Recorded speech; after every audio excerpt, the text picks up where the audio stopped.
Mari kita satukan hati kita kepada Tuhan. Kita akan mendengar firman Tuhan. Ya Aba, ya Bapa, saat ini kami akan berfirman Tuhan. NRK en logos kai hologos prostonteon kai hologos en hoteos. Di malam Natal ini kami ingin mengerti apa yang menjadi kesukacitaan kami Tuhan, yang bertemakan Immanuel, menjadi kekuatan hidup kami sebagai orang percaya untuk melangkah hidup kami ke depan jauh lebih baik ya Tuhan. Berfirmanlah Engkau Tuhan, dalam nama Yesus Kristus kami berdoa. Amen. Silakan duduk. Shalom. Shalom. Sukacita Natal pada hari ini bertemakan Immanuel. Mengapa saya ambil kata Immanuel? Karena memang setiap tahun gereja kami selalu bertemakan Immanuel. Karena ini menjadi penting dan mengingatkan kita bahwa inilah keunikan kekristenan. Inilah bicara Tritunggal. Inilah juga yang bicara tentang inkarnasi. Bahwa Tuhan kita adalah unik. Bahwa Tuhan kita hidup. Bahwa Tuhan kita ada dan datang ke bumi. Amin. Dan pada malam hari ini juga tema Immanuel juga merupakan tema daripada Persekutuan Gereja-Gereja Indonesia dan KWI, di mana seluruh Indonesia temanya adalah Immanuel. Pada malam ini semua gereja yang berpayu kepada PGI dan KWI, tema Natal gereja adalah pada malam ini semua adalah Immanuel. Mari kita buka saja Matius 1. Matius pasal yang ke-1 ayatnya yang ke-23. Matius pasal 1 ayatnya yang ke-23. Sudah ketemu? Katakan amin jika kita sudah, dan kita bangkit berdiri. Mari kita bangkit berdiri. Matius 1 ayat 23. Kita akan mendengar firman Tuhan dan kita bacakan bahwa ini adalah tema kita. Mari kita baca bersama-sama. Sesungguhnya anak darah itu akan mengandung dan melahirkan seorang anak laki-laki, dan mereka akan menamakan dia Immanuel, yang berarti Allah menyertai kita. Terima kasih. Silakan duduk. Shalom. Immanuel dari kata Ibrani dan diterjemahkan juga dalam bahasa Yunani. Mano and El. El itu adalah Allah. Iman adalah beserta. Adalah bicara tentang maskulin. Allah yang beserta kita adalah yang bersifat maskulin. Dia menyertai kita dari mulai penciptaan sampai selama-lamanya. Katakan amin. Amin. Dan di dalam Yesaya 7 ayat 14 juga sudah dinubuatkan bahwa Immanuel akan lahir. Immanuel yang tidak ada di agama lain, yang tidak ada di kitab lain bicara kata Immanuel. Hanya di dalam Alkitab kita, hanya di dalam kekristenan yang jelas bahwa ada kata Immanuel. Nah, yang pertama apa yang mau saya sampaikan? Bicara tentang Immanuel. Immanuel adalah bicara yang pertama adalah eksistensi daripada Allah itu sendiri. Keberadaan atau hakikat Allah yang melewati ruang, melewati batas, masa dan waktu. Karena Allah yang Immanuel adalah Allah itu sendiri yang mempunyai tahta kerajaan surga. Immanuel adalah Tuhan sendiri yang menjadi manusia. Dalam Filipi dikatakan dia kenosis. Dia mengambil rupa manusia. Dia mengosongkan diri. Yohanes pasal 1. NRK en hologos kai hologos prostonteon kai hologos en hoteos. Dan firman itu adalah Allah itu sendiri. Dan firman itu menjadi manusia. Dan Kejadian pasal 1, firman itu juga dia menciptakan langit dan bumi. Katakan amin. Amin. Jadi yang Immanuel adalah Allah. Mengapa kita membeda-bedakan Yesus dengan Allah?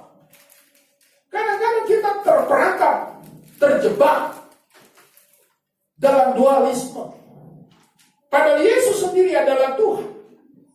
Dia juga sekaligus Allah. Terus orang lain bertanya, kalau dia lahir dari Ibu Maria, kalau Tuhan lahir, siapa bidannya katanya kan? Ada siapa katakan dalam keberadaan eksistensi sebagai Allah menjadi manusia adalah Allah yang menebus ruang dan waktu. Dia mampu menebus ruang dan waktu. Dia menebus. Allah yang ada di atmosfer surgawi, Allah yang ada di surga itu, dia mampu menembus masuk ke dalam bumi. Katakan amin. Coba kita lihat di ayatnya yang Matius pasal 1 ya, dikatakan ayatnya yang ke-18 ya, ayatnya yang ke-18 dan ayatnya yang ke-20. Mari kita baca bersama-sama Matius pasal 1 ayat 18 dan ayatnya yang ke-20. Saya mau bicara tentang proper theology. Ya, kita bicara dengan hakikat Allah. Ya, banyak orang termasuk mahasiswa juga, kalau saya lihat hasil ujiannya masih jauh dari harapan. Bicara proper theology, masih banyak orang yang keblingan, masih banyak orang yang tersesat, masih banyak orang yang tidak mengerti kata Immanuel. Pada hari ini saya akan jelaskan siapa Immanuel, bahwa dia adalah Tuhan dan dia juga adalah Allah. Katakan amin. Saya mau buktikan menurut ayat Alkitab, bukan secara hermeneutik yang tidak jelas. Saya hanya berdasarkan hermeneutik apa yang tertulis dalam Alkitab. Mari kita baca sama-sama Matius pasal 1 ayat 18 dan ayat 20. Mari kita baca 1, 2 ayat. Kelahiran Yesus Kristus adalah seperti berikut. Pada waktu Maria ibunya bertunangan dengan Yusuf, ternyata apa? Ia mengandung dari apa? Sebelum mereka hidup sebagai suami istri. Dia mengandung dari mana? Dia mengandung dari Roh Kudus. Inilah bahan apologetika sebetulnya, bahwa Yesus adalah anak Allah murni. Dia lahir dari Roh Kudus. Jadi roh yang ada di surga itu menjelma dan menjadi manusia di dalam kandungan Ibu Maria. Amin. Ya, ayat 20, mari kita baca sama-sama. Tetapi ketika ia mempertimbangkan maksud itu, malaikat Tuhan nampak kepadanya dalam mimpi dan berkata, Yusuf anak Daud, janganlah engkau takut mengambil Maria sebagai apa? Istri. Sebab anak yang di dalam kandungannya adalah dari Roh Kudus. Dalam bahasa Yunaninya pneumatos. Dia keluar. Jadi Yesus itu juga Allah. Kenapa? Karena dia lahir dari Roh Kudus. Itu yang eksistensinya proper theology. Saya mau katakan bahwa Yesus juga adalah Allah. Amin. Hanya satu orang yang mengatakan amin. Yesus itu Allah, 100% Allah. Amin. Tetapi dia mengambil rupa manusia menjadi manusia. Tetapi kemanusiaannya tidak berdosa. Karena apa? Coba lihat Matius pasal 1 ayat 18. Kelahiran Yesus Kristus adalah seperti berikut. Pada waktu Maria ibunya yang bertunangan dengan Yusuf, ternyata ia mengandung dari Roh Kudus sebelum mereka hidup sebagai apa? Mengapa dia tidak berdosa? Natural sex. Dosa keturunan. Dia tidak dikenai dosa keturunan. Dia tidak dikenai oleh natural sex. Mengapa? Karena dia lahir dari Roh Kudus. Bukan dari benih laki-laki. Bukan dari spermatozoa. Tapi dia lahir dari Roh Kudus. Roh Kudus yang menjadi manusia. Katakan amin. Amin. Jadi kalau begitu, siapa Yesus itu kalau begitu? Allah sendiri. Jangan dipisah-pisahkan. Makanya revolusi pertama Ulang pasal 6 dikatakan apa? Hai orang Shema o Israel. Shema o Israel, dengarlah hai orang Yahova Elohim Ehad. Allah itu adalah satu. Bukan unity. Allah itu tunggal. Allah itu satu. Bukan unity atau kesatuan. Makanya saya kadang-kadang bingung para ahli teologi berdebat dengan kata itu. Karena saya mau katakan Allah pencipta dengan Yesus adalah satu. Amin. Mari kita buktikan kalau Roh Kudus itu juga Allah. Mari kita buka Kejadian pasal 1. Ya, ini kita mau harus tarik benang merahnya supaya anak-anak kita selalu mengerti ini. Karena saya mau ingin anak-anak kita mengerti tentang keberadaan Allah kita yang sangat unik. Ya, ada orang bilang Allah kita tiga. Enggak, Allah tetap satu. Yehova Elohim Ehad. Itu sudah dikatakan dalam Ulangan 6 pasal berapa? Ulangan pasal 6. Mari kita baca Kejadian pasal 1 ayat 1. Ya, lihat, perhatikan. Pada mulanya apa?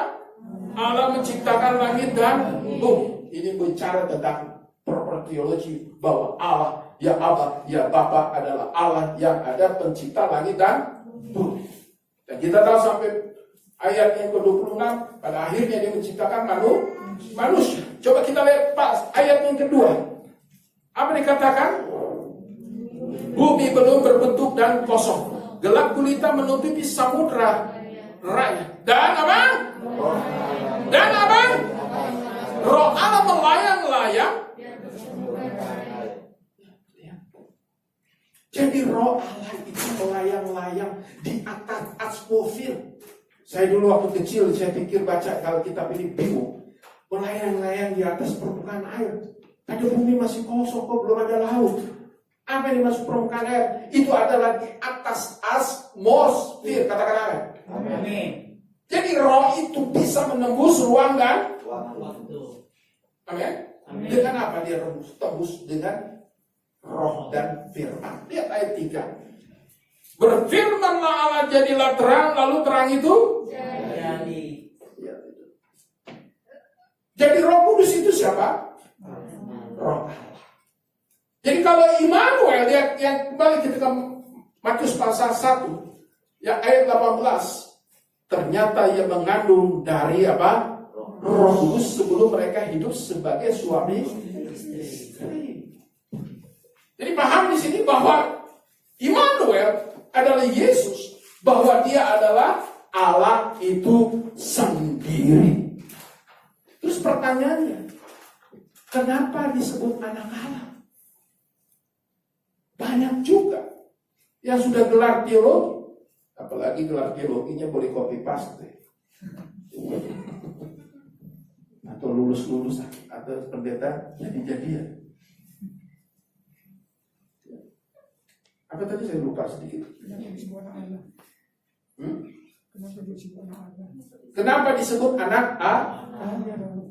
Yang kadang sering diplesetkan oleh saudara-saudara kita, teman sepupu kita, siapa bidannya? Betul nggak? Kata anak Allah bukan bicara saudara dan saya sebagai anak daripada orang tua kita, betul? Betul? Kata anak Allah di sini bicara tentang status. Dia Allah yang Allah dalam roh, Allah yang dalam firman, dia menembus ruang dan waktu, dia masuk di Maria dan keluar dari Roh Kudus menjadi manusia dan tingkatannya ada di bumi. Karena dia ada di bumi sebagai juru selamat, dia 100% menjadi manusia. Sehingga disebut anak Allah. Amin. Artinya sebagai status dia berperan. Lihat dalam Filipi dikatakan apa? Dia mengosongkan diri. Dia mengambil rupa manusia. Kenapa dia mengambil rupa manusia? Karena dia ingin menyelamatkan manusia. Ya sebegitu. Kalau saya bertanya, saya juga yang menjawab. Kenapa manusia diselamatkan? Karena manusia itu berharga di mata Tuhan. Sehingga kejadian kata Immanuel yang kita lihat di spanduk ini dan menjadi tema Natal. Bahwa Allah dia beserta kita. Artinya Allah sepanjang masa, Alfa dan Omega, dia dalam kekekalannya selalu bersama-sama kita. Katakan amin. Amin. Jadi poin pertama saya bicara tentang eksistensi, hakikat Allah. Dan banyak orang bicara inkarnasi, tentang supranatural. Dalam salah tulisan saya, dalam suatu tesis saya, inkarnasi adalah bicara menjadi manusia. Adalah roh Allah masuk di dalam kandungan yang kaitannya dalam Filipi jelaskan mengambil rupa manusia. Gnosis. Jadi benang merahnya jelas dari Kejadian pasal 1 terus sampai ke dalam perjanjian baru. Dan sampai nanti pada eskatologi hari penghakiman. Siapa yang menjadi penghakim? Siapa? Yesus sendiri. Yesus siapa? Ya Allah itu sendiri. Kalau Anda baca kitab Wahyu, coba lihat mulai pasal yang keempat. Apa yang terjadi?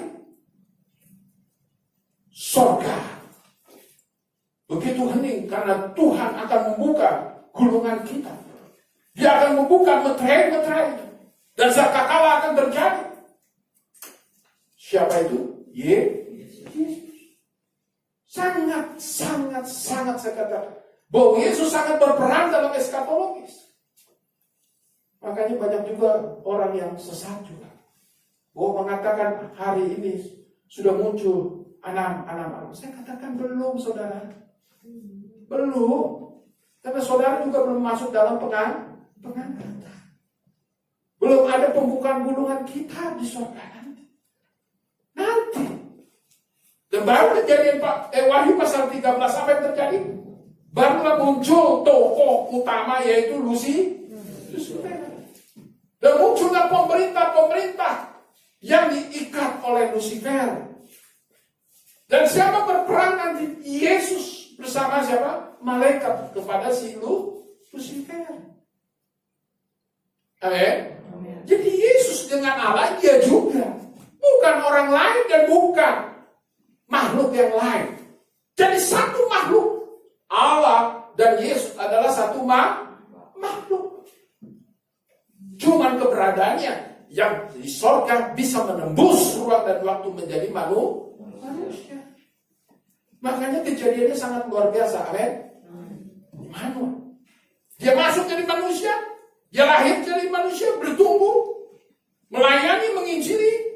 Mengadakan mujizat supranatural. Ya, melakukan supranatural. Siapa yang bisa melakukan supranatural kalau bukan dia Tuhan? Katakan amin. Siapa yang bisa melakukan mujizat? Dia bangkit dari kematian.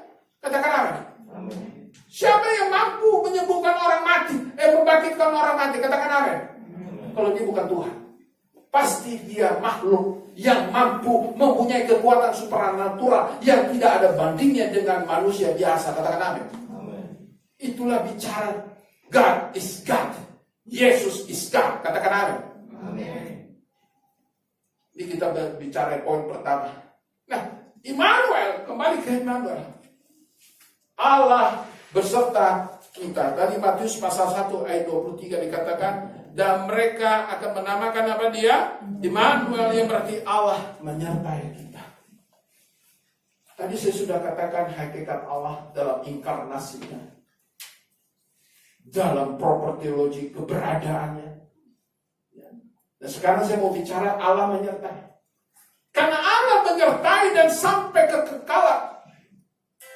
Berarti Allah itu tidak akan pernah lepas dari kehidupan kita. Katakan amin. Allah tidak pernah lepas dari kehidupan kita. Katakan amin.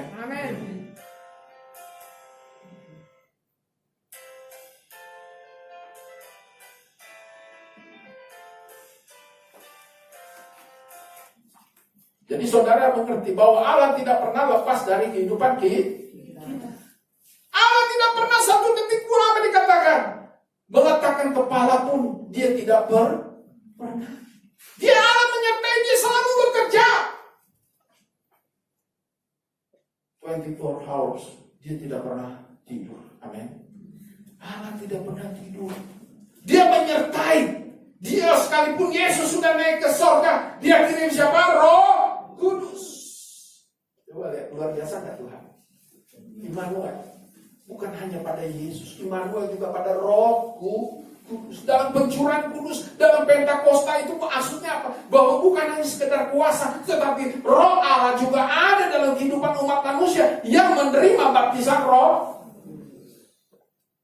Kok pada diam? Percaya nggak itu? Amin. Jadi Pentakosta juga bicara Allah menyertai. Katakan amin. Amin. Karena di dalam Yohanes, aku tidak akan meninggalkan engkau sebagai yatim piatu. Ya, coba Anda baca Yohanes 14. Aku tidak akan meninggalkan engkau sebagai yatim piatu. Aku akan mengutus Roh penghidup. Amin. Parakletos. Berarti Allah tidak pernah meninggalkan kita. Katakan amin. Karena dalam kekekalan dia tetap ada rohnya. Dan sampai pengangkatan dia beserta kita. Berarti apa artinya Immanuel? Dari mulai kejadian, Natal, Pentakosta, dalam kehidupan kita terus sampai nanti akhir zaman, rapture, pengangkatan. Apa yang mau kita petik? Berarti Allah tidak pernah meninggalkan kita. Amin. Dia harus ada. Dia tetap ada dalam kehidupan kita. Amin. Kalau ada Allah dalam kehidupan kita, coba lihat saya semua. Coba lihat saya. Saya lihat ada orang yang lagi bengong. Coba lihat orang lagi masih mikir. Kalau ada Allah bersama kita, Allah tidak pernah lekang dari kehidupan manusia. Dalam sepanjang zaman dia ada dalam kehidupan manusia. Allah menyertai kehidupan kita. Berarti Allah mampu gak melakukan perkara masalah kita? Sangat mampu. Kok jawabnya hanya 1-2 orang? Saya ulang lagi. Biasa kalau saya tanya, ya jawab saya juga nanti.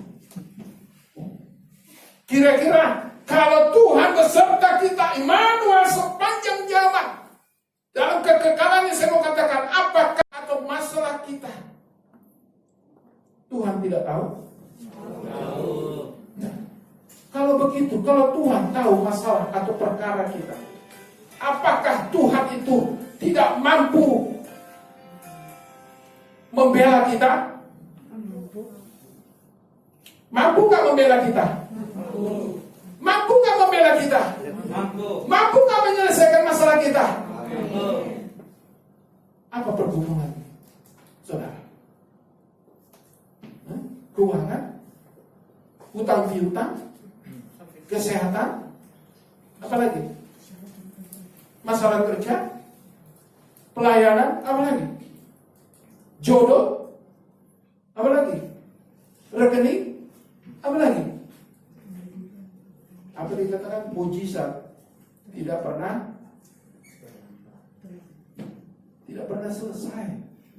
Ya, mujizat terus Ibrani 13 ayat 8. Tuhan tidak pernah berubah dari dulu, sekarang dan selamanya. Berarti mujizat selalu ada. Mujizat ada, selalu ada. Nah kalau begitu saudara, saya akan menantang saudara di malam Natal. Kalau saudara begitu, supaya khotbah saya efektif, jangan satu arah. Coba perhatikan saya semua. Kalau Immanuel, Allah menyertai, dia tahu perkara kita.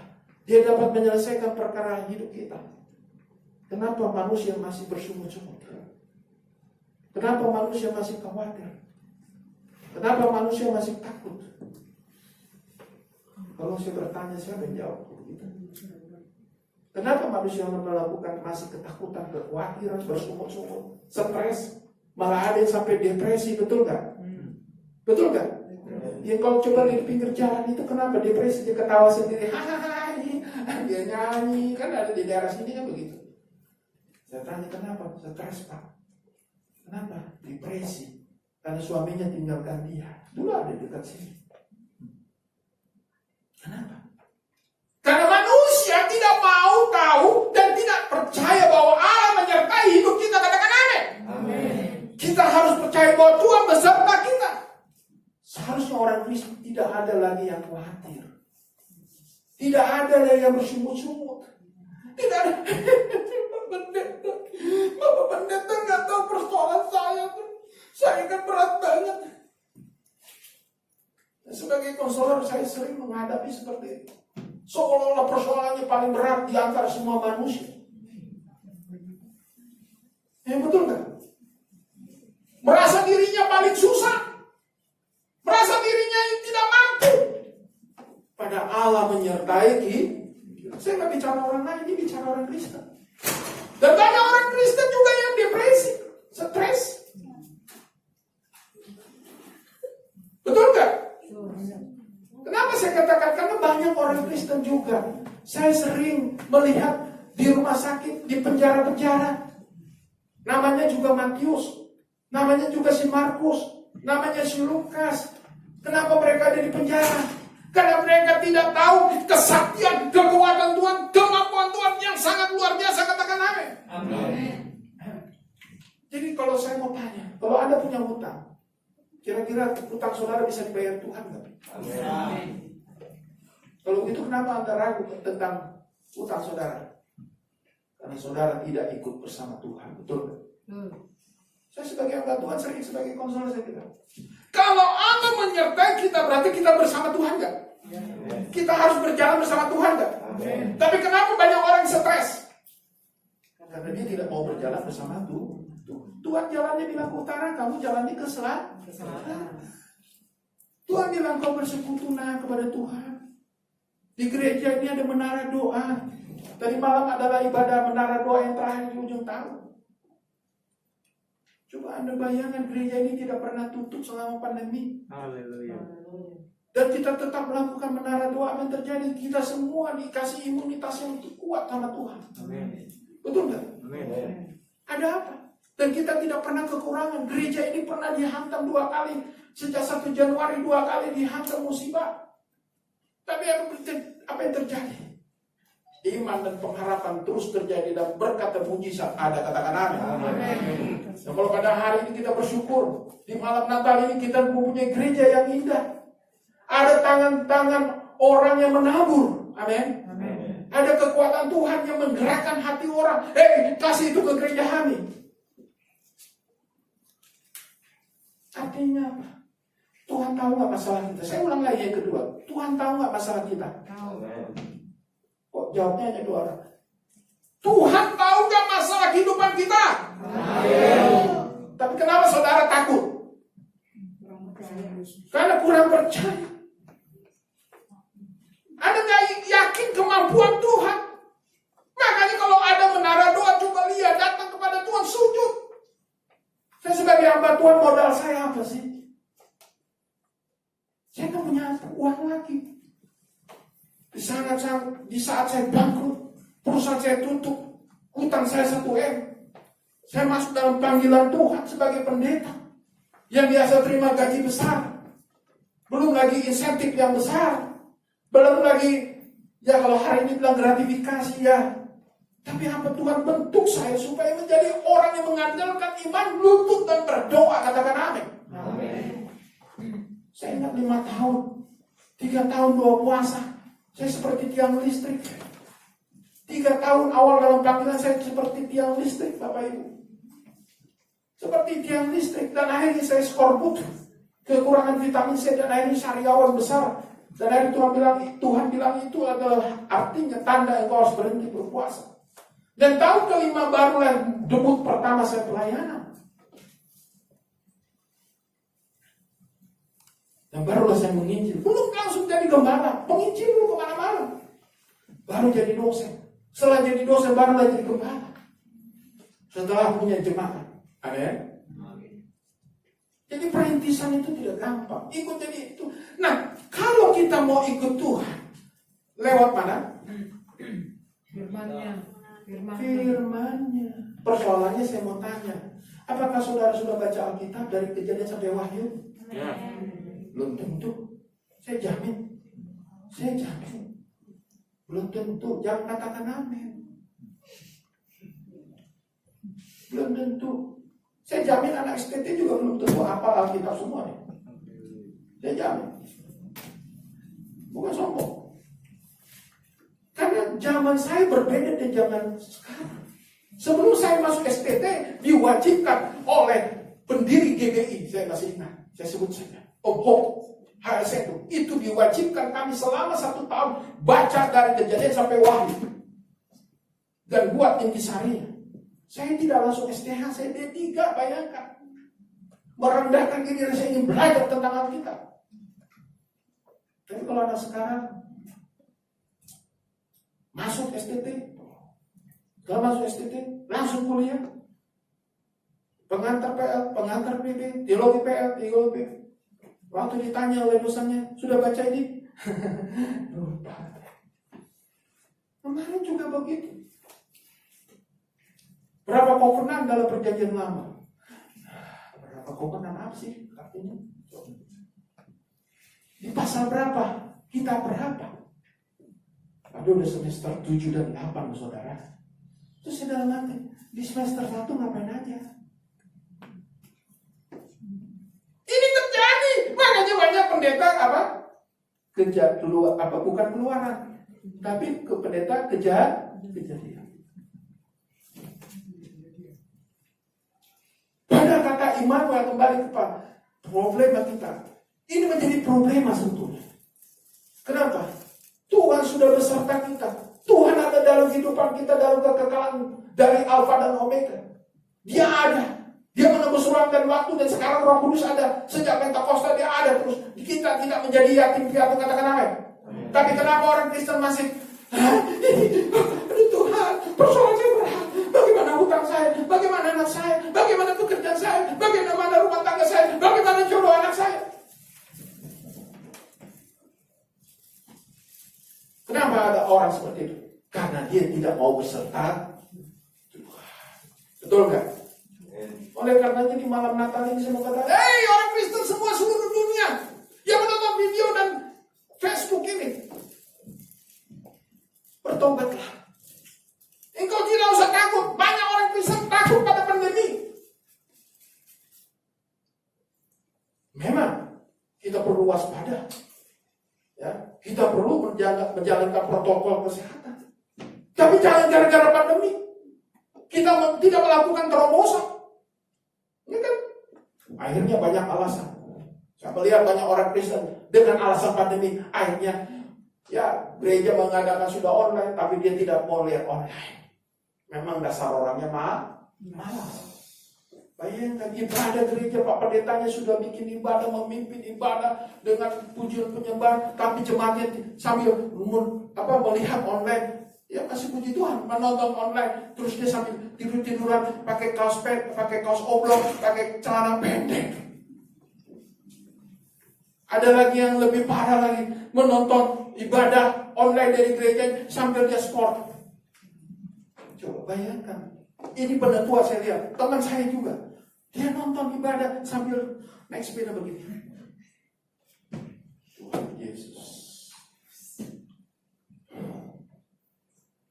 Kalau kita di dalam hadirat Tuhan, saya mau tanya, kalau kita dalam persekutuan dengan Tuhan, bagaimana posisi kita? Bisa main-main? Ya. Kalau Anda lihat perjanjian lama,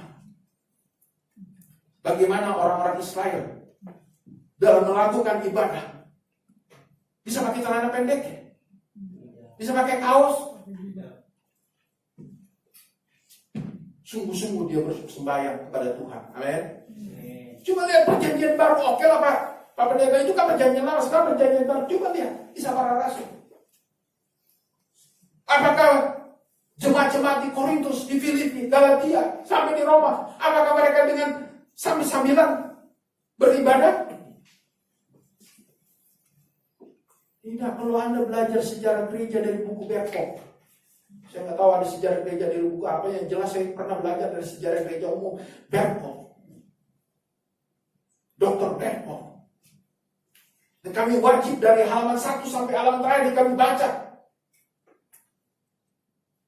Saya menangis membaca bagaimana gereja bisa berdiri, katakan amin. Perjuangan. Bahwa kekristenan adalah bukan hal yang gampang untuk berdiri di dunia ini, termasuk di Indonesia pada hari ini. Betul gak? Katakan amin. Dimana SK 3 menteri belum juga dicabut-cabut. Mau dari mulai presidennya siapa sampai sekarang juga. Mau menterinya siapa sampai sekarang begitu saja. Kekristenan sebetulnya bukan hal yang gampang. Banyak orang menggampangkan kekristenan. Padahal Immanuel Allah menyertai kita, tetapi bagaimana banyak orang Kristen meresponi Allah menyertai kita, katakan amin. Kalau Allah menyertai kita, bisakah kita main-main sama Tuhan? Bisa gak enteng sama Tuhan? Kok jawabnya gimana sih? Tidak. Jelas. Jangan abu-abu. Kalau Allah menyertai kita dan kita ada di dalam Tuhan, bolehkah kita bermain-main sama Tuhan? Tidak. Sebenarnya kekristenan itu sungguh-sungguh nggak, saudara? Harusnya sungguh-sungguh. Tapi kenapa banyak orang? Apalagi, ya saya nggak sebut lagi. Ya, apalagi yang begini. Ada dari lagu ini. Tuhan dengar doa. Beto. Dulu pernah saya punya bengkel itu ya. Punya bengkel mobil. Dari suku saya mengumpul di bengkel. Dan saya pernah usir mereka. Ya. Ngumpul di belakang bengkel saya, mobil saya. Jadi saya nggak tahu kenapa kopi dan gula cepat habis. Saya sediakan itu untuk montir dan tamu. Tiap hari saya harus beli kopi dan gula. Saudara tahu apa yang terjadi? Di belakang dari bengkel saya, mereka bikin ruangan sendiri. Lagunya bagus, seperti kur dari gereja. Sembah Tuhan. Wah, luar biasa. Ku sembah kau Tuhan. Itu artinya Tangi holau. Saya pikir, wah, orang gereja ada di bengkel saya, berkat mengalir, itu betul gak? Mas saya lihat, bos, gula habis karena dia orang di belakang. Saya tengok, apa yang terjadi?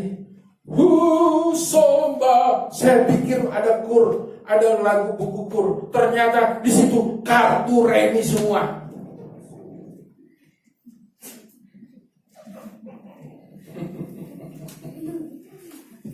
Coba bayangkan, apakah kekristenan harus begitu terus?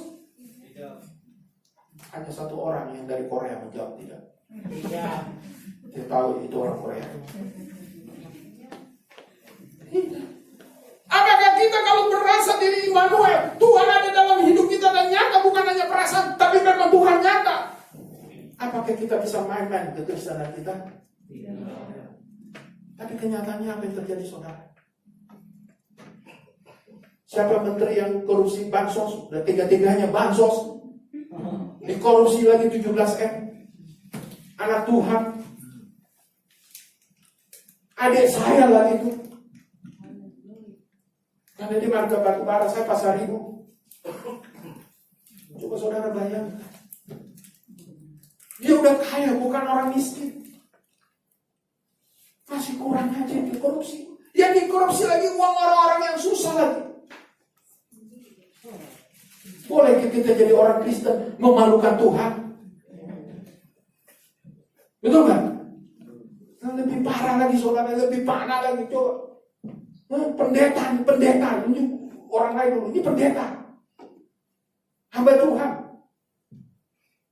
punya istri satu, saya dari mulai menikah sampai sekarang satu, nggak pernah coba 2 pasang 3. Ya, karena sifat manusia, saya bilang begitu karena apa? Dalam dunia psikologi, jangan ketahui ini serius.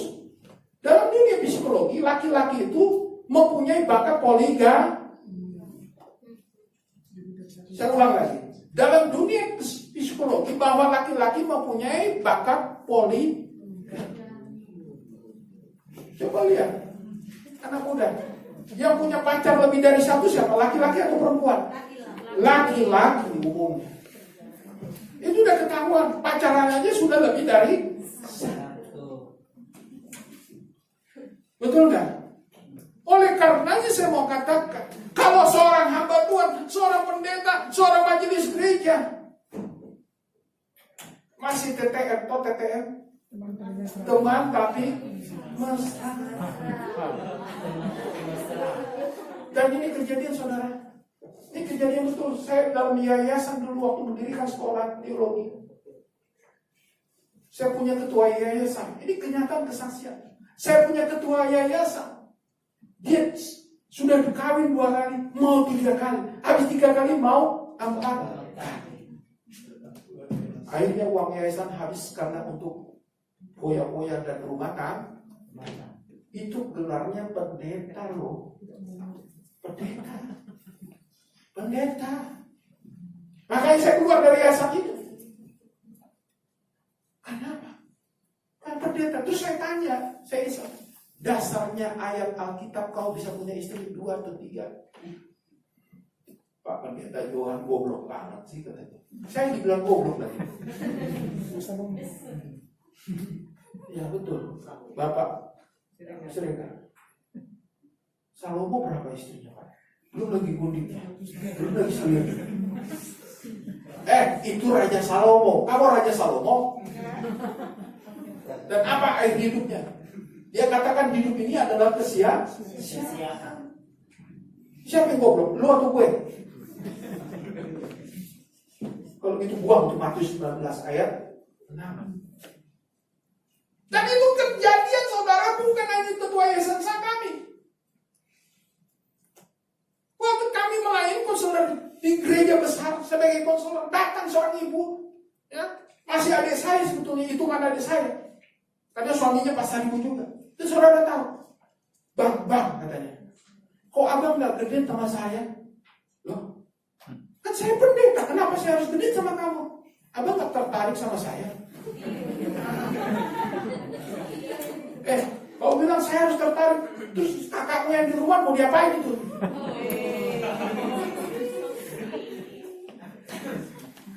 Ya laki-laki seperti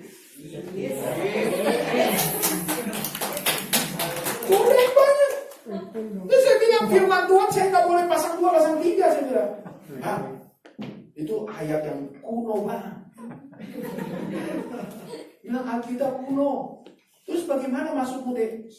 Itu si pendeta, saya nggak sebut dia dalam almarhum dosen filsafat ilmu saya juga lagi ada Tuhan Yesus. Sama orangnya pintar. Udah punya istri 2, itu pendeta sudah punya istri 2. Kenapa dek? Itu kemarin saya konseling sebelum ketemu abang, dia rayu-rayu saya. Dia bilang apa dek? Dia bilang begini, bang, kamu masih muda, kamu masih cantik. Terus maksudnya apa pendeta itu bilang? Kalau begitu, maukah kau mendampingiku dalam pelayanan? Jahil saya bilang. Dan ini juga terjadi di Malaysia. Seorang pendeta dari Indonesia, dari suku saya lagi. Aduh. Satu market dengan ibu itu yang bodoh. Satu market lagi. Saya tahunya dari seorang ibu janda, kaya raya. Dia bilang sama saya awalnya begini. Saudara, dia bilang begini. Pak Pendeta, saya nggak dipanggil pendeta, pastor. Pastor, apakah pastor boleh bekerja di perusahaan saya? Maksudnya ibu apa? Pastor kan seorang pialang, punya sertifikat internasional. Pastor mau punya apa? Saya kasih perusahaan yang besar. Wah, saya udah mulai curiga. Ibu ini mau kasih perusahaan besar, terus apa saja boleh ambil. Dan gajinya 1M 1 bulan. 1M 1 bulan. Zaman dulu 1 miliar 1 bulan besar kan? Coba bayangkan 1M. Besar kan? Terus maksudnya Bu, apa nih? Pastor ya. Pastor kan punya istri, punya anak. Pastor bekerja di sini 3 minggu, nanti di Indonesia 1 minggu. Nanti pastor balik lagi ke sini 3 minggu. Kan pelayanan, nanti saya bangun itu gereja besar, pastor. Saya punya penthouse, saya punya ruko, punya apa. Pastor bangun gereja pelayanan. Wah, kelihatannya indah. Kelihatannya luar biasa. Terus maksudnya apa, Bu? Pastor, saya kesepian, pastor. Pastor kan perlu pendukung pelayanan rohani di Malaysia kan? Maksudnya Ibu, pastor boleh menikah dengan saya sebagai pelengkap, sebagai pelayanan. Terus maksudnya Ibu, pastor menikah dengan saya. Pastor mau apa saya kasih sekarang? Dia tunjukkan dia punya showroom mobil. Luar biasa, mobilnya ada Rolls Royce. Dia bukan mobil seperti mobil anak saya ya. Mobilnya bagus-bagus. Rolls Royce, Jaguar, BMW. Terus pastor tinggal silakan. Terus mau pakai Rolls Royce juga boleh. Dari lantai 2 kami lihat, waduh Tuhan Yesus. Ini seperti Yesus sedang dicobai oleh si ingatin, calon-calon pendeta di besok juga hati-hati. Tapi kata-kata playboy hati-hati. Ya, hati-hati. Makanya kalau yang punya pacar satu jangan mau, lebih dari satu jangan mau. Nah, lanjut cerita. Terus saya tanya, Ibu, menurut Alkitab saya, kekristenan kita harus setia karena Tuhan bersama saya. Masa sebagai orang Kristen saya mau main-main sama Tuhan? Apa jawab ibu ini? Ini jawab yang sangat modern di zaman postmodern ini. Dia bilang begini, itu ayat yang sudah kadaluarsa. Pastor. Jadi maksud ibu, sekarang zamannya sudah modern. So, banyak pendeta dari Indonesia, dia sebut marga ibu itu, dia ngajak saya menikah, tapi saya nggak mau karena dia kurang ganteng, lebih ganteng pastor.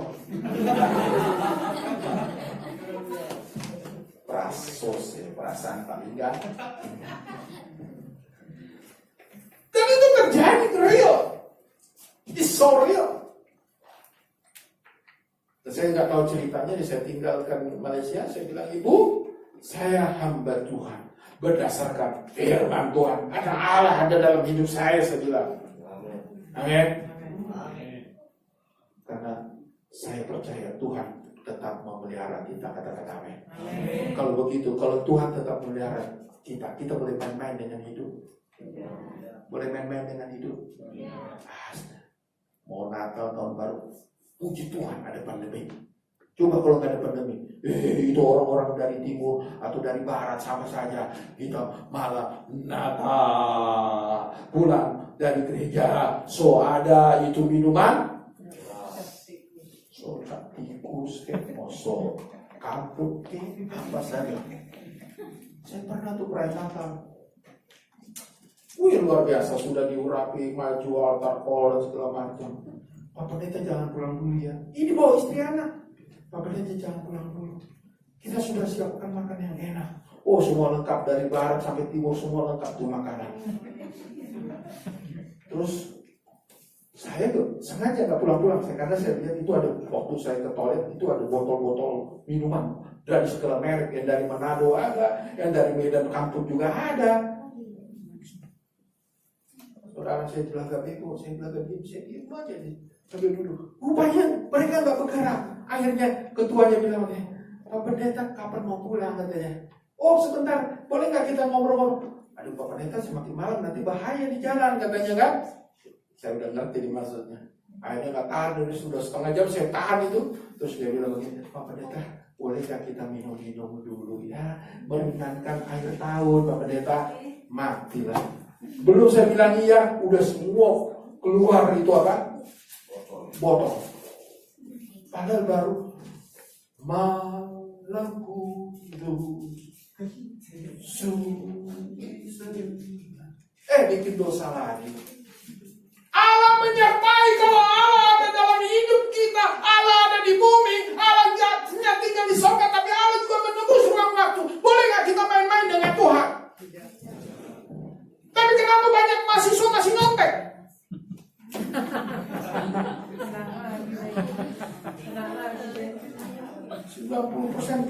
periksa ujian. Antara si A sama B kok jawabannya sama. Ini yang Tuhan Yesus. Selalu bilang sama Pak dosen, Pak, kasih karunia. Gimana mau kasih karunia kamu nyontek? Nyontek itu sama dengan mencuri. Di dalam Wahyu pasal 21, siapa yang masuk neraka?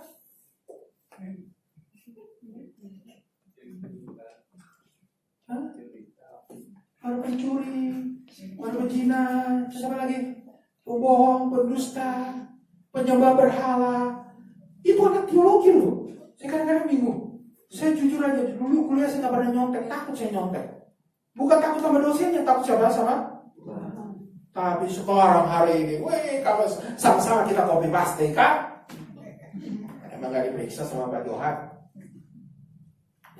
Kena lagi. Emang kalau dihamil harus kena mulu. Amin. Nah kembali nanti di akhir, kalau Tuhan beserta kita, perlukah saudara takut akan hidup? Tidak. Coba kita jawab sama-sama. Perlukah kita takut akan hidup? Tidak. Kalau kita tidak takut akan hidup, berarti kita hidupnya bagaimana? Harus berani. Amin. Jangan malam Natal kita rayakan dengan baju bagus, pernak-pernik Natal, makanan yang indah-indah, yang enak-enak, tapi kita nggak berubah-berubah. Amin. Bisa nggak hutang kita yang 1 M bisa dibayar Tuhan? Semua lu pernah punya utang 1 M? Kalau kita punya hutang, Tuhan bisa selesaikan nggak hutang kita? Bagaimana caranya? Bekerja dan berdoa. Pintar Bapak itu. Ya gak bisa kita cuma tiduran. Terus hanya di kamar. Tuhan, hutangku banyak Tuhan. Bagaimana caranya Tuhan? Apa kau mendengar? Kok lama-lama gak jawab doaku? Kira-kira Tuhan kasih tiba-tiba datang. Kalau kita berdoa di kamar datang batangan emas dalam kamar kita? Nah, kita harus kita kiri kanan. Kita harus berjauh.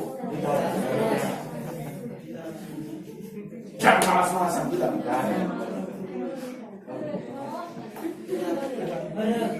Nih, jangan kalian, saya sendiri. Ini lihat orangnya, coba lihat. Ini yang ganteng di depan ini, coba lihat.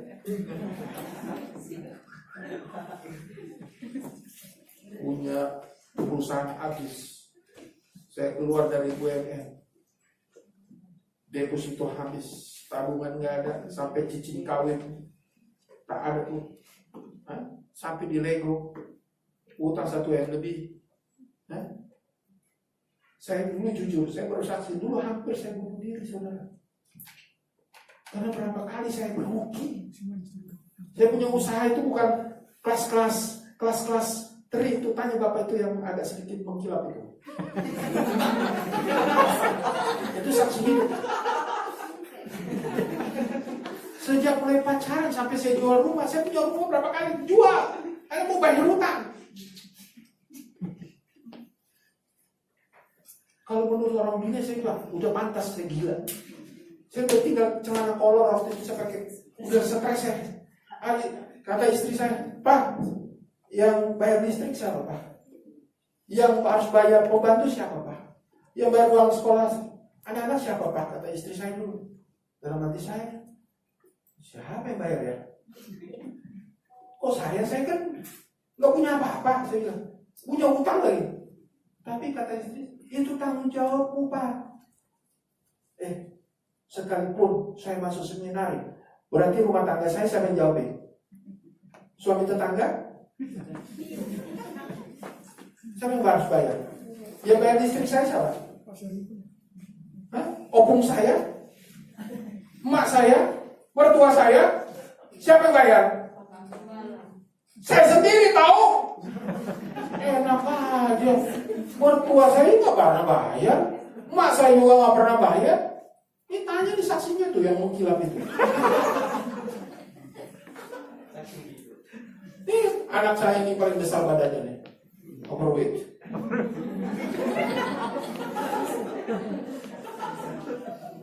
Bayangkan udah bangkrut, nggak punya uang, punya hutang. Ini anak saya ini saya. Baru turun dari mobil antar jemput. Ma, masak apa? Dalam hati saya, ya Tuhan Yesus, anak saya rupanya suka makan. Karena saya nggak mampu beli makanan. Immanuel, Allah menyertai kita, amin. Amin. Dulu kalau datang orang dari timur tuh, orang timur tahu kan ya, temannya Sinando tuh satu, suaminya dia. Atur. Nah, kalau datang ngomong, kalau nagih hutang saudara, kalau ngomong di telepon datang ke rumah saudara sampai pernah saya lari. Ini saksinya itu yang gila. Datang nagih hutang, bawa tentara lagi, aduh Tuhan Yesus. Lalu zaman itu kan bukan seperti sekarang. Penagih hutang juga takut kan kalau dulu penagih hutang, apalagi yang dari daerah timur. Pak Arthur punya keluarga kan, Pak Johan, bayar nggak hutangnya?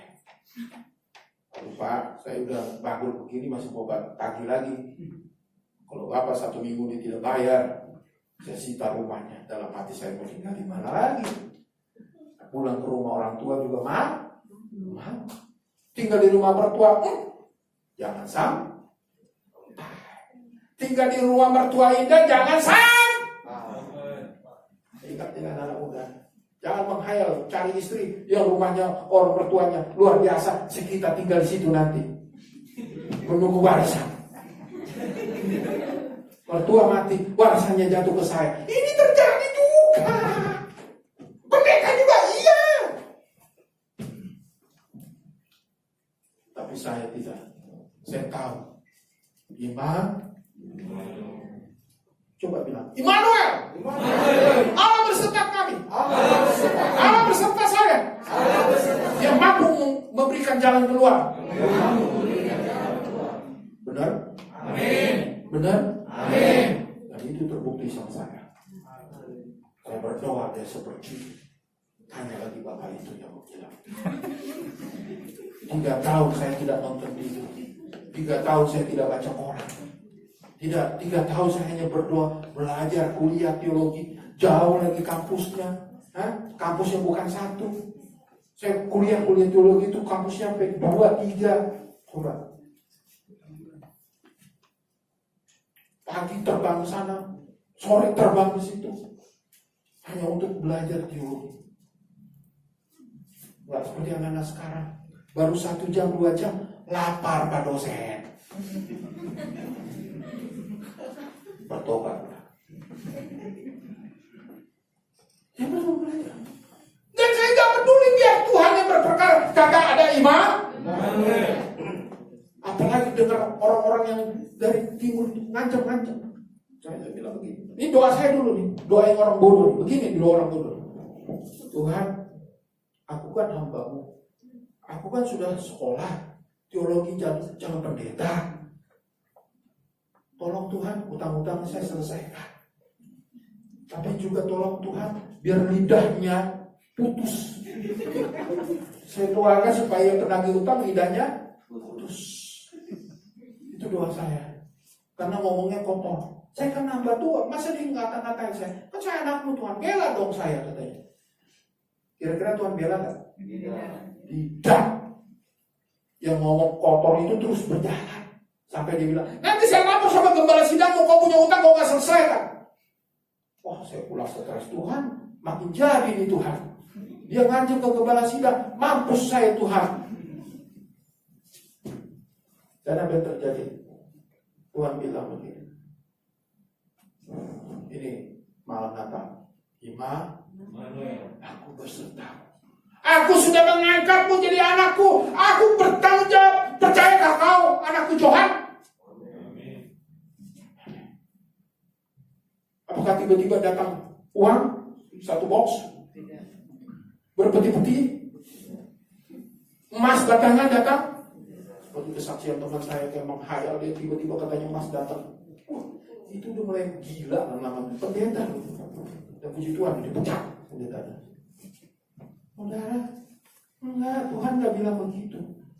Aku besertamu. Artinya apa? Tuhan suruh saya tetap bekerja. Nah sekarang saya kan pelayanan. Terus kerjanya apa Tuhan? Pergilah.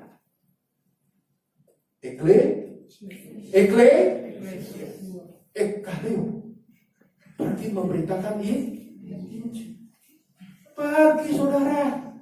Istri saya bilang begini. Begini yang namanya keluarga hamba Tuhan. Nggak ninggalin bayar uang listrik, uang sekolah anak-anak, uang pembantu.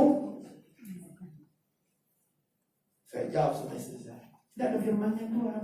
Pergilah dan tinggalkan keluarga. Saya lakukan.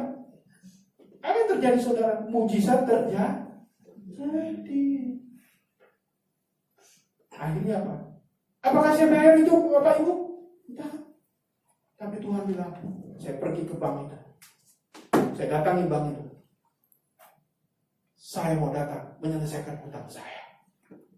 Wih, mantap. Bapak mau bayar berapa? Bapak mau bayar berapa? Katanya.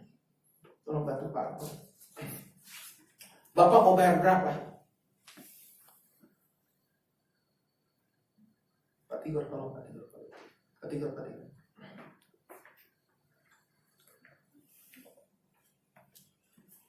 Bapak mau bayar berapa? Katanya.